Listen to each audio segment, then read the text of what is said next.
আসসালামু আলাইকুম। আজকে আমি কলার মোচার ভর্তা বানাবো। তো এই যে এটা ফেলে দিতে হয় কলার মোচার। তারপর আমি সবগুলো পরিষ্কার করে কেটে ধুয়ে নিয়েছি। পাতিলের মধ্যে লবণ হলুদ দিয়ে কলার মোচাটা দিয়ে আমি সিদ্ধ করে নিব। এটা 5 মিনিট সিদ্ধ করলেই হয়ে যাবে। তারপর আমি এগুলোকে ছেঁকে নিব। আর শুটকি মাছ নিয়েছি আমি ভর্তাতে দেব।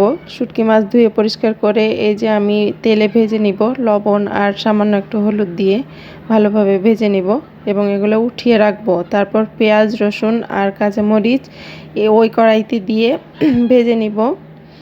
তারপর কলার মোচাটা আমি কড়াইয়ে দিয়ে পানিটা শুকিয়ে নেব।